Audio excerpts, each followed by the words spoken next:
Les damos la bienvenida al taller Producción y Gestión de Contenidos Educativos y Culturales Digitales. Estamos muy contentos de contar con la presencia de todos ustedes, quienes han sido seleccionados de entre 1.147 postulantes. Este taller, organizado por el British Council en colaboración con la organización británica Culture 24, explorará los aspectos prácticos y las consideraciones estratégicas de la narración digital basada en contenido de colecciones con fines educativos para web y redes sociales. El taller nos ayudará a reflexionar sobre las formas en las que aprovechamos el contenido de nuestras colecciones en el mundo virtual y a cuestionarnos sobre cuáles son los mejores canales, tonos, voz y técnicas para llegar y conectarnos con el público en línea. El taller será subtitulado y contará con cofacilitadores hispanohablantes e interpretación simultánea por momentos para mayor accesibilidad. Nuestra facilitadora principal, Anra Kennedy, es directora de la asociación Culture 24, una organización benéfica con sede en el Reino Unido que apoya a las organizaciones de arte y patrimonio para conectarse de manera significativa con el público. Estos días, Anra pasa la mayor parte de su tiempo en Zoom trabajando con líderes, personal y voluntarios de museos, galerías y organizaciones patrimoniales para ayudarlos a tomar decisiones en torno a lo digital y desarrollar sus habilidades y confianza.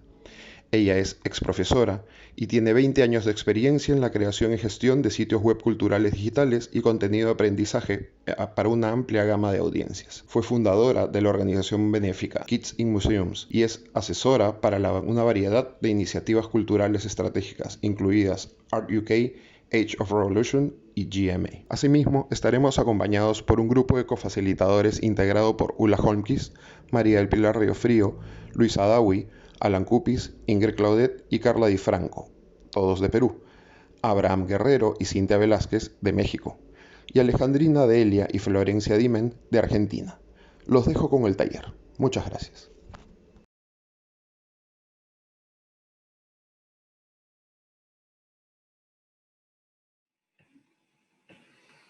Hello. I'm here today to talk to you about three of my favourite things: schools, museums, and digital. Because I believe with a passion that the knowledge, the ideas, the inspiration, and the conversations that museum collections can bring to children and young people's education are incredibly powerful. There's some amazing work going on around the world in this area, but we're only at the beginning. We have a very long way to go before we've reached anywhere near the potential impact that these three ingredients could have if we made better use of them together, if we connected them more usefully, and made the most of the opportunity that digital gives museums and schools. I'm going to share my screen with you now. So I'm speaking to you today from Brighton, a wonderful city of almost 300,000 people on the south coast of England, where Culture 24 is based. It's lovely to be able to make this connection with you all and to share some of our thinking and our work. Culture 24 is a team of 8 people who all love culture and believe that museums, galleries, and heritage organisations have a crucial role to play in making the world a better place. I've been with the organisation since it began life as an independent charity in 2001. We exist to help cultural organisations connect with audiences in meaningful ways, and we survive on a mix of government funding and self-generated income. The way we work with people has changed as digital changes over those 20 years, but at the heart of it is online publishing direct to audiences. At top right of this slide, you can see some of our websites, including Museum Crush and Show Me, which are both all about UK museum collections. Crush for adults and Show Me, which is for children. We also run Lates events in museums and galleries. And the part I personally love the most, we run lots of collaborative research and training programs about digital skills and challenges, empowering people who work in museums to make the most of digital tools and behaviours. Everything I'm going to share with you today comes from that direct experience of working with thousands of museum people. We've got 2 hours together today to help you think about ways of creating digital cultural content for schools. Content that children, young people and their teachers will find, use and enjoy. In this presentation, I'll cover the basics, giving you ways of framing or thinking about what you're doing before you begin. After the presentation, we'll look together at some examples, always a great way to learn, thinking about what works and why. Finally, you'll break out into groups to apply the framing and the ideas I've given you to your own context and to discuss what your next steps with your museums will be. Now in English, this slide said framing your approach. I'm not sure it's translated here in quite the way it meant. I do like the word framing and I use it a lot when working with museums. What I'm getting at is that I'm going to share a set of frames or ways of looking at your work with you.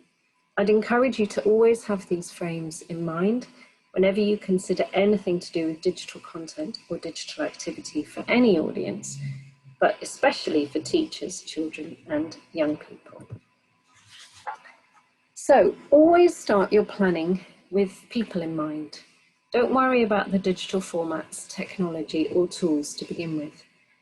Think about the kinds of people you want to reach.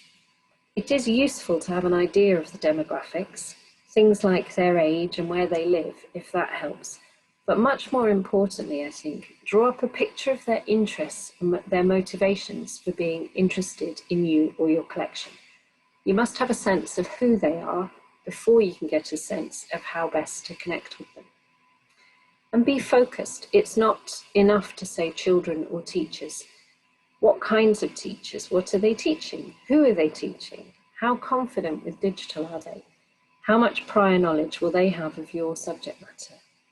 And what do they want and need from you? And why will they care? The digital world is a crowded, competitive space and people are busy. It's vital to ask this difficult question over and over again. Think about the people who are already interested in you, perhaps teachers who visit your venue or access your non-digital programs. What do they like about those? Are you aiming to give your existing audience another experience of you with this content, or is it a chance to reach out to new audiences, new communities of interest? Whichever tack you take, ask yourself what you offer and why they should care. And very importantly, why are you doing this? What's your museum's underlying mission or purpose? Will your plan serve that purpose? Sometimes it's easy to jump onto new digital tools or platforms because you like the look of them when actually they don't serve your museum's purpose. You've thought about who. The next way of framing your thinking is the what. I don't need to tell this audience that stories, knowledge, and ideas are the heart of the connections you make when someone visits your museum. They're the hooks that draw people in to listen, to look, and to enjoy. It's just the same, if not more so, with digital content or a digital event. So again, ask yourself these questions as you plan. Which story or stories are you going to share with those people you're trying to reach? Is this an opportunity to discover or to nurture other people's stories? To have conversations and give a platform to new or different voices? Or perhaps your content will be about retelling familiar tales or sharing familiar knowledge with new people. Ask yourself how it is that your collection connects with the people that you want to reach in just the same way that you would with anything in person. With schools in mind, there's the advantage of the curriculum, but think beyond that too. Some of my favourite digital museum learning content goes beyond the curriculum and makes cross-curricular, topical, societal links, encouraging teachers and children to use our collections in ways they might not have thought of themselves. Also, think practically. What kind of assets do you have already that you can use and reuse? What formats? Will you need to take new pictures, perhaps? Write some new text? If you're new to making digital content, it's important you think from the beginning about capacity and budget of the most basic storytelling building blocks like this. Whatever you settle on, keep taking it back to the people you want to reach and why they will be interested. Years ago, I worked with a digital education expert called Marshall Mateer, who was commissioned to find out what UK teachers want from the cultural sector when it came to online digital resources. He found that teachers want resources served up in 3 ways, and I've worked to these categories ever since. It's a very helpful way to think about digital content. Firstly, raw. Many teachers want your collection items, be they artworks, objects, documents, sound files, film clips, etc., served up simply like this. They want them whole, ready to use, clearly set out, easy to access, sorted and labelled. That context is important. They want the facts and the basic story that comes with that piece, but they want to be able to take them away and do whatever they want to them, to work them into their own recipes, their own plans and lessons. An example of raw resources would be a clearly laid out set of high-resolution collection images that are downloadable, licensed for reuse with well-written descriptions and useful tags. Importantly, as with these vegetables, they'd be easy to find and access. The veg look fresh and appealing, so would our set of collection items. For instance, these simple sets of collection images on the Museum of London's website, in this case about World War II, are what I would call raw resources. Next, lots of teachers want your collections content to come pre-prepared. They want and need you to do some of the legwork for them. They want your expertise to help them some of the way, perhaps to sort them into batches like this, so they know where the connections are. They might want or need you to tell stories that connect a set of objects or give them links for finding out more. They might need you to suggest ideas for ways of working with them, but just as sparks or prompts, not in detail. They still want the flexibility to be able to take them away, mix them up with other food and use them in whatever recipe they have in mind. A project I've been involved with for years called Age of Revolution takes a pre-prepared approach a lot of the time. These inquiries from the education section pull together sets of collection images under themes and give teachers historical inquiry prompts. For example, the ones on this slide look at transport in the past and Captain Cook's voyage to Australia. There's also a section on guides for digital making tools, simple coding and stop-motion animation tools, for instance, that use certain objects as examples, but encourage teachers to take the ideas and run with them using different collections. Cooked resources are the ones where you've put in lots of effort. You've planned the meal with a specific lucky eater in mind, chosen, prepared and combined the ingredients, worked out the timings and the seasoning, thought carefully about the structure and spent a long time making sure the end result is beautifully presented. You've often even chosen the specific platform and tools, in this case a plate, knife and fork, which you hope your eater, your audience, will use to consume your content. Some teachers want their museum collections served up this way. Examples include online learning sessions served up on YouTube, an interactive game, a web interactive with activities for children to work through, or a detailed step-by-step lesson plan around a collection object. London's Science Museum has long been a world leader in cooked museum resources. This interactive game about electricity explores many aspects of scientific thinking and comes with lots of supporting information for teachers and players alike. Likewise, the cooked resources on Tate Kids, including this simple quiz about the artist David Hockney. So, raw, pre-prepared and cooked are incredibly useful ways of thinking about presenting your collections and resources. But teachers don't fall into three easy blocks of raw, pre-prepared or cooked eaters. That would be too good to be true.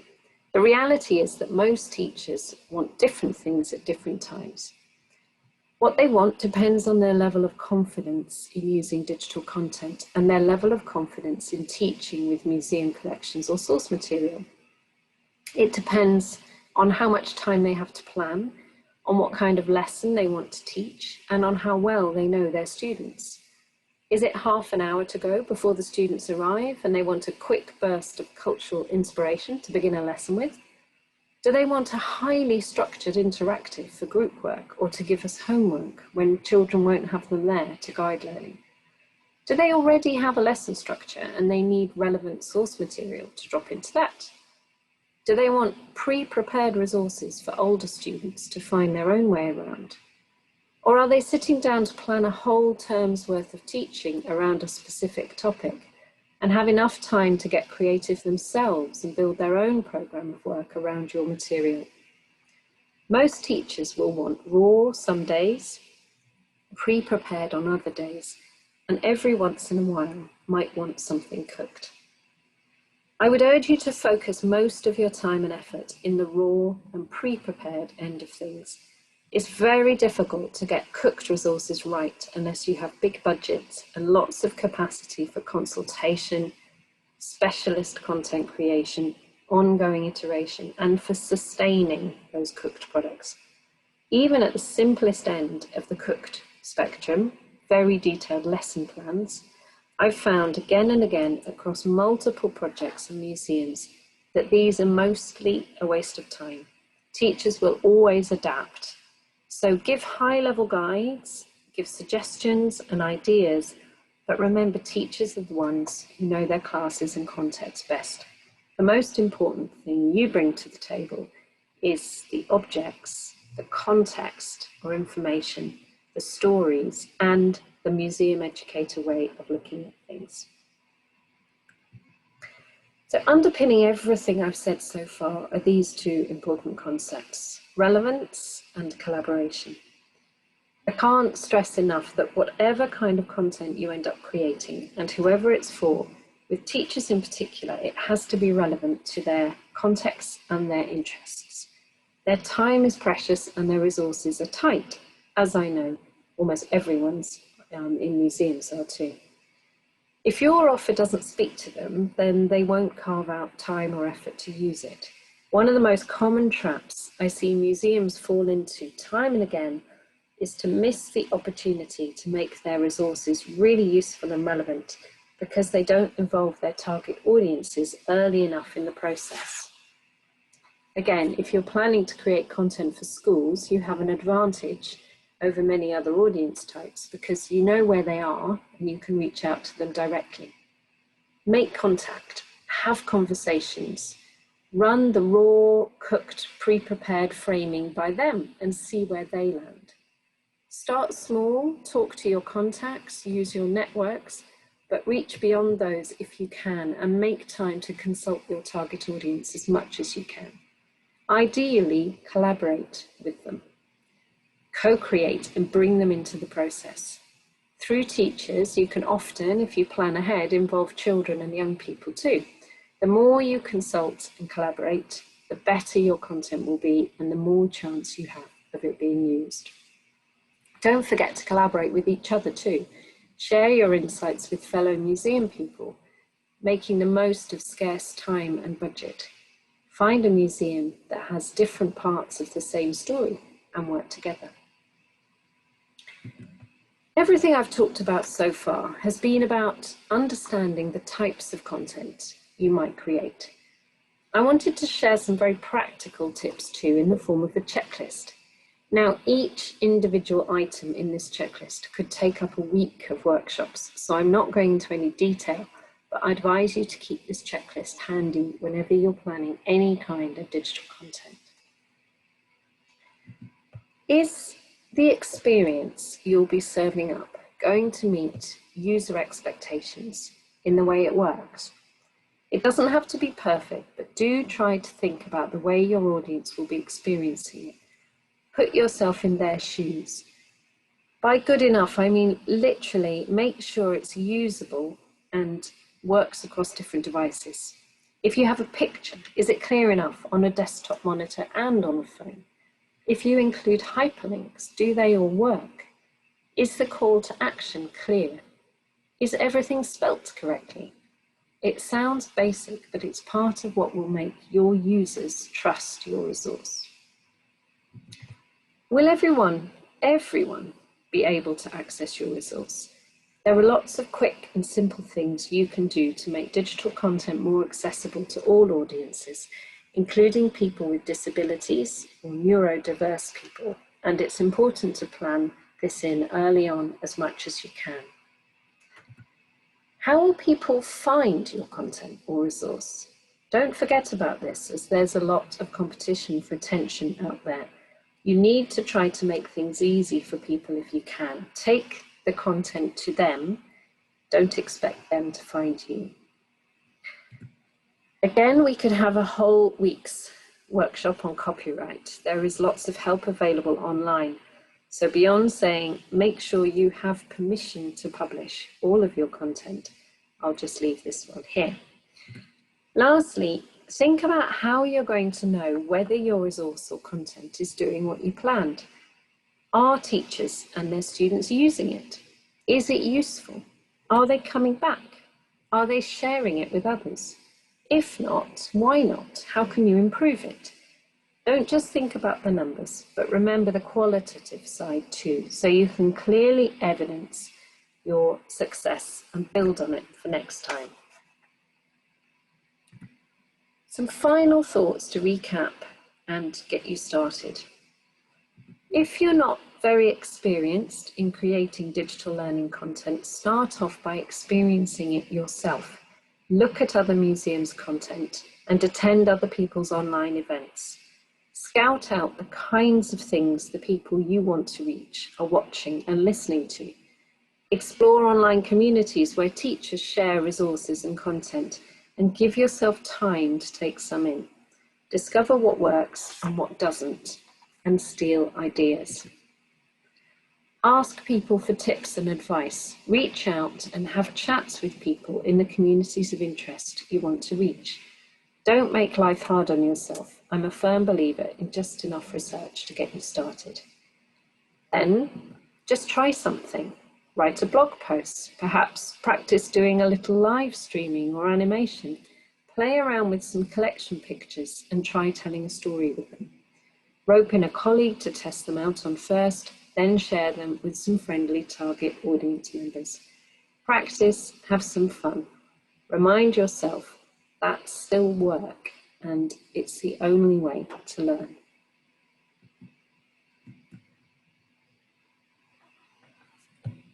There we go, and stop there.